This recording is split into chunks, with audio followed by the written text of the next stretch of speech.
Bon, je croyais vraiment avoir tout vu à propos de Deadpool et Wolverine, mais ça, c'est du n'importe quoi.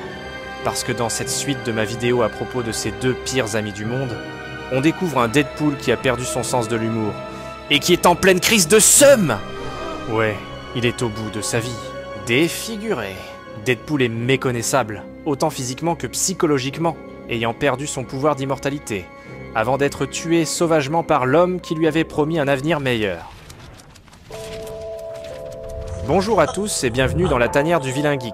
Alors, aujourd'hui, c'est la fameuse suite que je vous avais tous promis à propos de l'amitié tordue et unique entre Deadpool et Wolverine dans les comics.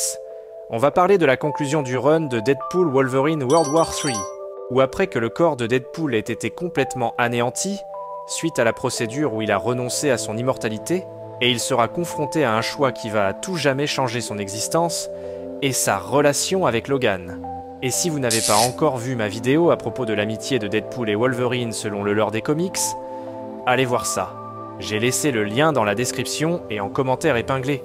Mais pour les autres, si vous êtes trop content parce que je me suis enfin décidé à vous pondre cette suite très attendue, n'hésitez pas à liker et à vous abonner si vous êtes nouveau sur la chaîne, tout en activant la cloche pour recevoir toutes les notifications, parce que nous allons produire de plus en plus de contenu en 2025, et croyez-moi, vous ne voudrez absolument rien manquer. Donc là, fini les blablas, c'est parti. Bon, on enchaîne avec un monologue de Delta, le grand méchant.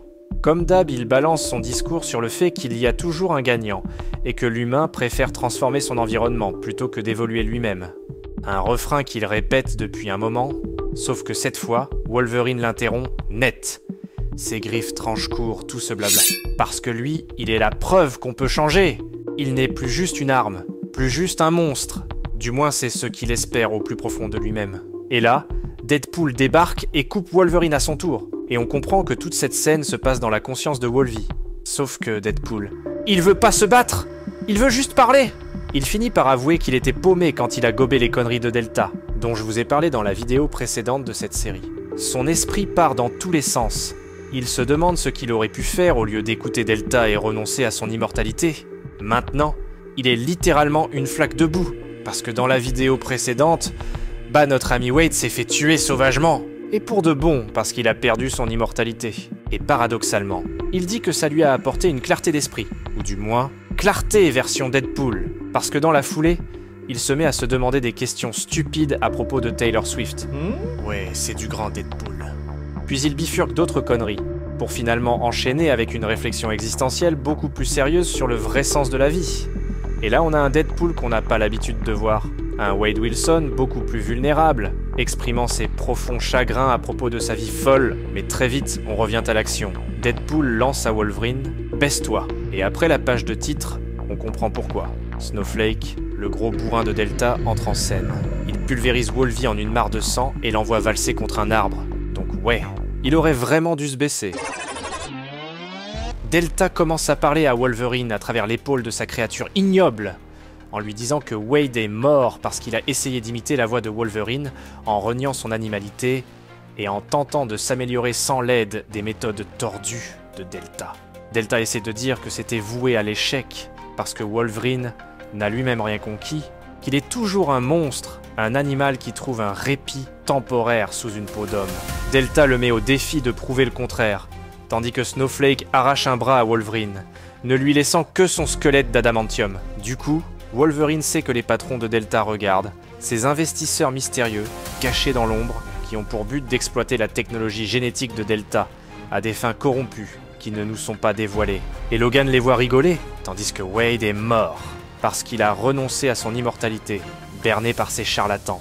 Et de plus, Wolverine souffre énormément, parce que la créature l'a tabassé à l'os, littéralement. Mais là, il entend une voix qui lui dit de se contrôler, de ne pas succomber à sa rage animale. Mais Wolverine ne pense qu'à la douleur. Il se met à grogner.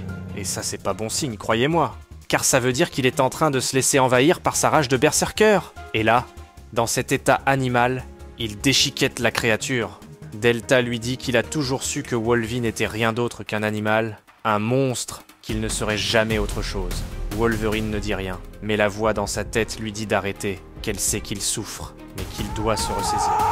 Et encore une fois, Wolverine ne répond pas. Il est maintenant complètement réduit à son état le plus bestial. Delta dit à son assistante Greta de transférer Wolverine ailleurs à son signal. Parce qu'en passant, Greta, elle possède des pouvoirs dingues de téléportation, en avalant carrément les gens, pour ensuite les recracher ailleurs, comme un genre de trou de ver vivant. Et c'est à ce moment que tout devient blanc pour Wolverine. Un signe que sa rage vient d'atteindre un point de non-retour. Mais on apprend aussi à cet instant même que la voix dans sa tête, c'est celle de Deadpool, qui tente à nouveau de lui dire d'arrêter. Et ça nous donne l'une des scènes les plus what the de toute l'histoire de Deadpool et Wolverine, avec Wade qui se régénère comme un parasite dans le dos de Logan, comme un gros champignon. Deadpool essaie de retenir physiquement Wolverine pour l'empêcher de continuer, mais ça se transforme en un combat giga bizarre, car pour calmer Wolverine, Wade, qui est maintenant devenu un genre de symbiote avec Wolvie, plonge biologiquement au plus profond d'eux et arrache une côte de Wolverine qu'il lui plante ensuite dans la tête. Et ouais, c'est suffisant pour calmer Logan. Et lorsque Wolverine revint enfin à ses sens, il panique parce qu'il réalise que dans sa rage follow, il avait failli tuer des innocents. Mais Wade le réconforte. Il dit que presque ne compte pas le geste. Mais Logan a l'impression que Delta avait raison. Il se sent comme un monstre. Pendant ce temps, Delta et ses patrons, ceux qui regardent dans l'ombre, voient tout ça sur un écran. Ils se demandent comment Deadpool a pu carrément sortir du dos de Wolverine, et que c'est une vraie dinguerie. Mais ils aiment ça. Et en arrive à la conclusion que Deadpool peut se régénérer à partir de son sang. Mais c'est que ça ne devait pas être possible, sachant que Delta lui avait enlevé à sa demande son pouvoir de régénération. Donc comment a-t-il réussi?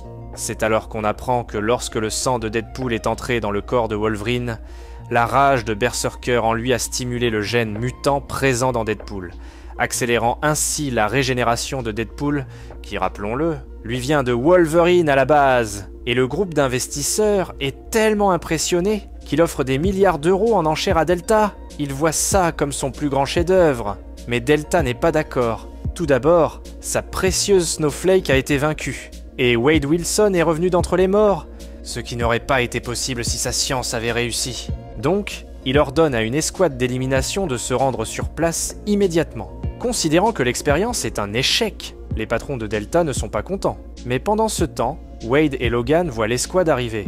Wade dit à Wolverine de se reprendre en main. Il n'est pas revenu d'entre les morts pour faire un aller-retour. Wolverine demande à Wade si c'est réel, s'il sort vraiment de son dos, ou s'il devient fou à cause de sa rage. Et Wade lui confirme que c'est réel, et que si Logan s'est déjà demandé ce que ça fait de partager un postérieur, aujourd'hui il est servi, tout en lui faisant remarquer que, pour aller au petit coin, ils n'ont pas le choix de partager les mêmes orifices. Blague à part, les deux se préparent à affronter l'escouade d'élimination. Wolverine sort ses griffes, et Deadpool tient sa côte en adamantium, prêt lui aussi à en découdre. Il finit par attraper l'arme d'un des types et les élimine. On découvre alors qu'avec ce nouvel effet de symbiose, ils peuvent communiquer sans parler, grâce à un système nerveux partagé. Deadpool appelle ça de la télépathie. Et Wolverine adore cette surprise. Et une fois de plus, l'adrénaline de Wolverine accélère la régénération de Deadpool. Et bien évidemment, ils finissent par éliminer toute l'escouade de Delta. Et Wade, ayant grandi intérieurement à travers toute cette galère, dit à Logan que dorénavant, personne ne décide qu'ils sont des monstres à part eux. Et après l'épisode de rage qu'il venait de vivre, c'est précisément ce que Wolverine avait besoin d'entendre. Finalement, Wade propose d'aller dans un bar pour que Logan boive une bonne vodka, pendant que Wade finit de se régénérer. Logan répond qu'il va boire de l'eau de Javel parce qu'il va sentir l'odeur de Wade pendant des semaines. Et en bon vieux Deadpool, Wade promet que ce sera une vanne qu'il ressortira au moment le plus inopportun. Et perso, j'ai très hâte de voir ça. Finalement, en épilogue, on retrouve Delta. Ses patrons l'ont lâché. Il demande à Greta de les avaler et de les emmener ailleurs. Elle lui demande s'il va laisser tomber. Il répond que tout change en entrant dans une pièce remplie de gens qui portent son fameux masque. Donc il prépare clairement quelque chose de dark dans un avenir pour l'instant inconnu dans les comics. Et il dit à Greta qu'il est temps de passer à la phase suivante. Alors tout ça reste à voir. Alors mes vilains geeks, qu'avez-vous pensé de ce run plutôt atypique de Deadpool et Wolverine? Dites-moi tout dans les commentaires. Et si vous avez des idées pour mes prochaines vidéos, dites-le moi aussi. Entre-temps, si vous en voulez plus, j'ai une autre vidéo très croustillante pour vous juste au coin de l'écran. Ciao les amis!